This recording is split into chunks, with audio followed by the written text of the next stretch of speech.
Hello, we're here, Meeps, with Alex Lim, who is the person behind Artistic Justice Games.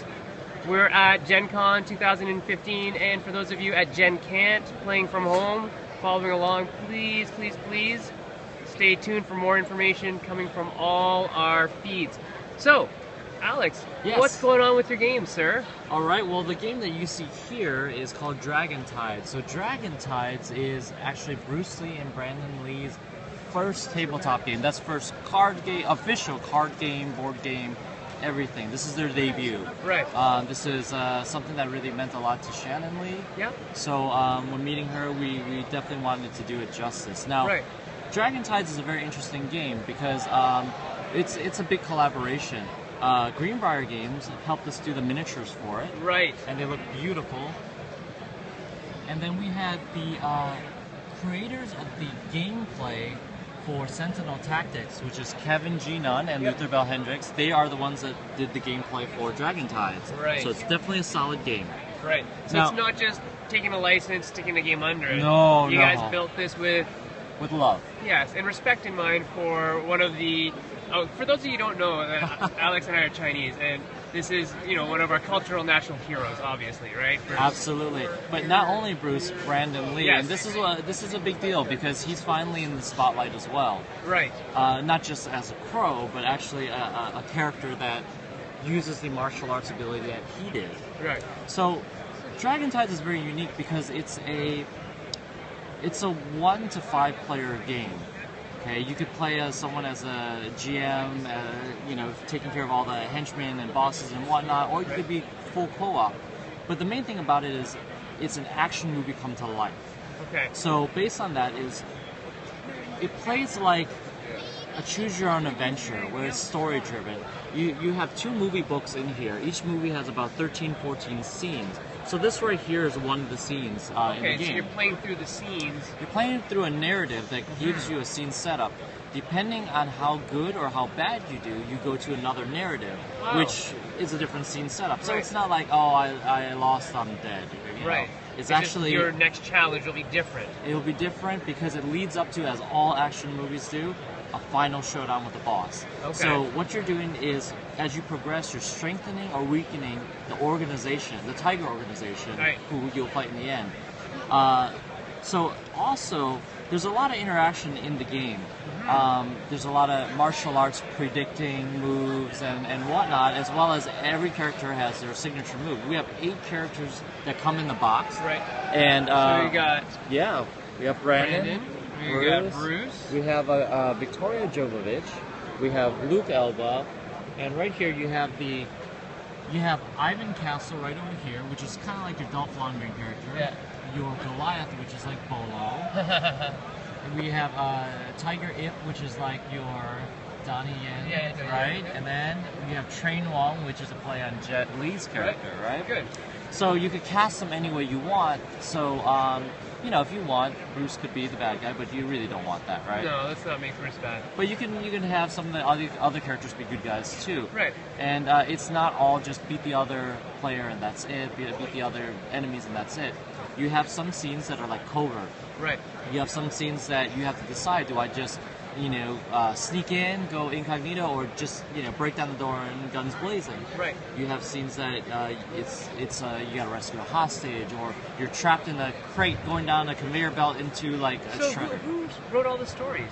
Well, that's very interesting. The overall concept was created by us at Artistic Justice Games. Yeah. The narrative in the game itself is by Julie Ern, which she's part of Greenbrier Games and okay. an awesome literary writer. Okay. But the overall concept, the story behind it, the Tiger organization, the dragons, all by Artistic Justice Games. We all kind of created together. So it's a real group kind of work. So there was artistic vision from you guys at the head. Right. Kevin and Luther came in and made the mechanics. Right. Greenbrier helped you guys finish off all the miniatures. Absolutely. And then there's the story writing. Right, exactly. So wow. It's a big collaboration, yeah. and we ran a Kickstarter for this. Yes. And during the Kickstarter, we actually collaborated with and had special guest characters that are minis in our game that are playable. from Soda Pop Miniatures, Right. Japanime, Mero Productions, who did Journey, Route to Demons, Greater Than Games. So we had a lot of fun working with them on this, and you could actually get those characters later on and play them. Okay, in the Bruce Lee world. In the Dragon Tides world, absolutely. Dragon Tides, yeah. Exactly. Neat. And what else do you guys have here? Well, we have a lot of stuff that we're debuting at Gen Con, and one of the things we're doing is Martial Arts, the card game, which is a first-person deck-building game that you actually use real martial arts. So no fireballs, no flying in the air. But all right. It's, Do you have it here? Yeah. Here, let's go grab one. It's over there. They're doing the demo. Okay. You see the guy with the AJG shirt? Yeah. 'Cause I would like to see that as a martial artist. That would be very cool. Grab a copy of martial arts. I guess just grab a deck from the demo. And then, so the other thing that we're demoing is Fairy Tail Games, the Battle Royale, which is like your favorite or your hated Fairy Tail characters put in a Hunger Games Battle Royale setting. Right. Survival and that's methods. this game over here, right? This one here. Sorry. That's okay. So that's this game right here.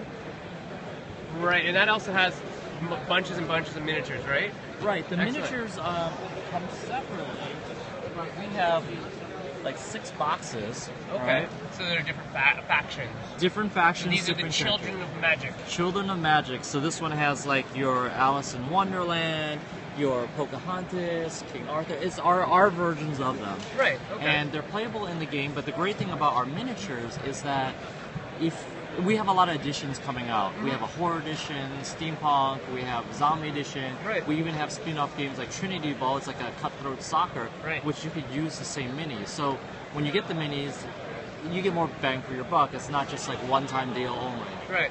You know, and some of the characters are actually playable for fun in Dragon Tides. That's what I was just going to ask. Are they interchangeable systems? Right? Absolutely, Very and cool. well, we have special cards and stats for them, and a couple of them are even cross collaborative with Yashima, which is a Greenbrier Right. Games game. Yeah.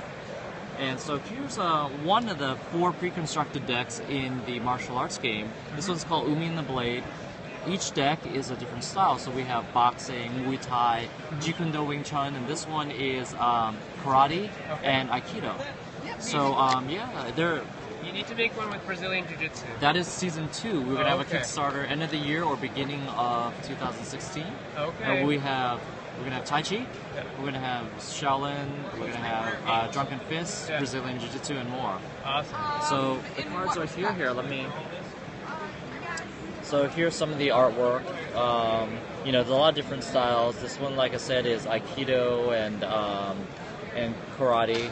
The movements are first person, so you're not like summoning anything or people to fight. Right, these are all. Actually. This is this person doing Tenkan. That's for right. those of you who don't know, Tenkan is a circus style. Absolutely. Yokomanichi, Shoto, Kotogishi. Nice. We did our research You because did? a lot of us who created this Shoto. are practitioners of martial arts as well. Very nice. So you actually added in some. It looks like there's some Aikido or Kendo or some of the sword Absolutely. techniques in there as well. The reason Nice. why is we have a mode called Anything Goes, Okay. which you could use weapons and illegal moves. So weapons you see here. We also have a sparring pack that's included in the box. So like a playmat or A sparring pack is just another a type sparring of- pack. Okay. Yes, and in the sparring pack has a sprinkle of other moves like from Taekwondo, Sambo, Tai Chi, Nice. whatnot. And you can mix and match it because that's the essence of the game. Right. Even though there's pre-constructed decks, you want to be able to, just like Bruce Lee, form your own style of martial arts. Right. So you mix and match until you find something that you're really comfortable with, and then you play. You could play 1-on-1, 1-on-2, 2-on-2, or 1-on-9 in a army of 1 battle. Right. Awesome.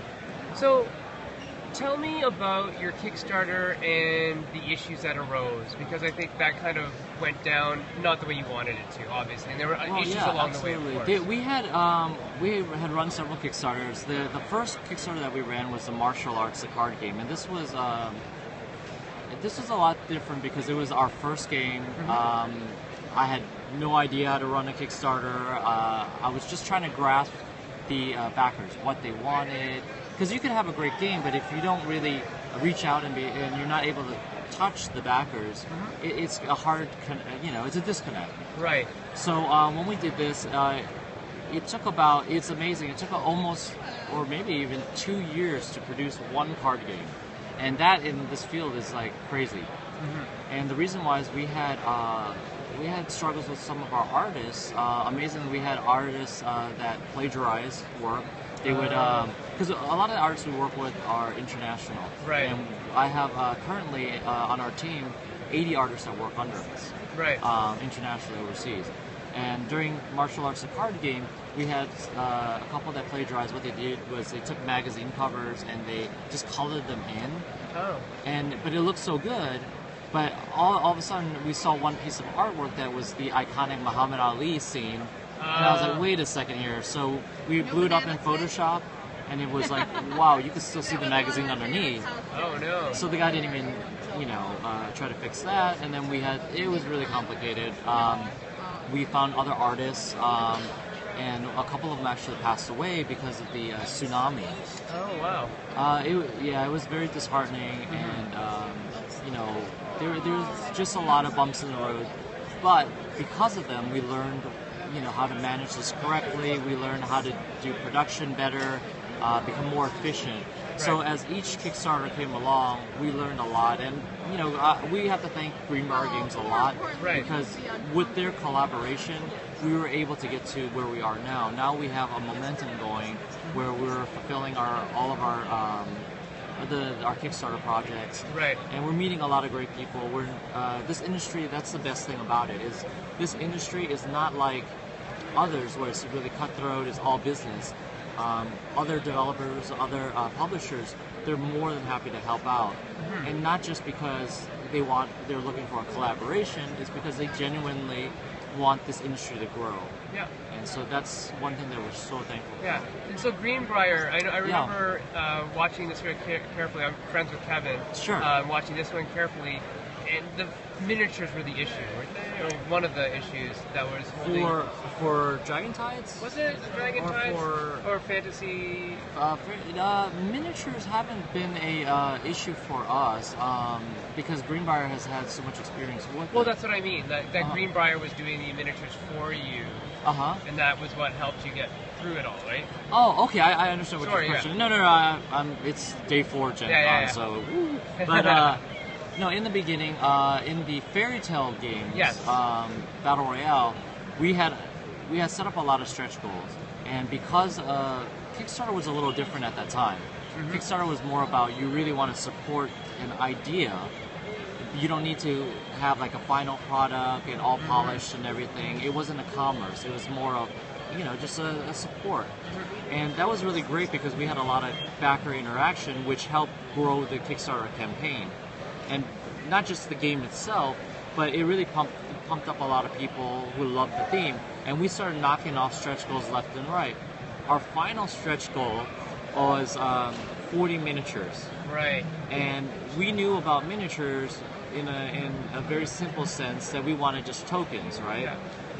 But then after the Kickstarter, we were thinking about it. We didn't realize how big miniatures were. We needed to find someone who could do sculpting, right? Right. We searched around, and Greenbrier was one of the 3 or 4 companies that actually came to us and said, hey, yeah, we're interested, let's talk. Right. At the time, like I said, we were just looking at it as, we need some token pieces, right? Some really cool token pieces. But then, after talking with Greenbrier, we actually thought, hey, you know what? There is something more to miniatures than we thought. There's actually a whole fan base for them.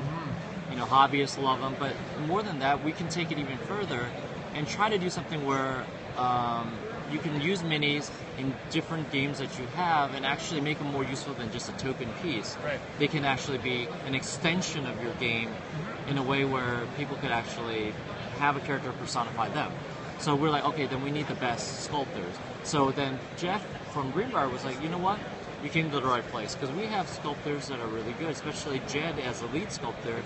Jedwell, he does he did BioShock, Right. so he's pretty well known, and they gave me a sample, and it was beautiful.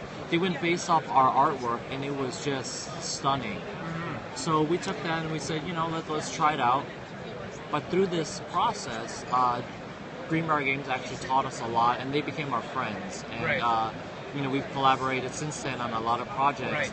But it was that stretch goal, that need for fulfillment, and the realization that there's more to minis than just the Corda, Yeah. that we decided that we really wanted to work with someone that was experienced in it, Right. and we wanted to take it to the next level. We didn't want to be just the guy that has a pretty piece. We want to be the company that actually gives something back to people who love gaming. Excellent. All right, well, that's it from Gen Con from this particular booth, but Alex and I are going to talk about our family history because we're both Lims, okay? So Absolutely. thanks very much, Alex, Thank and you. we'll see you soon. All right, thank you.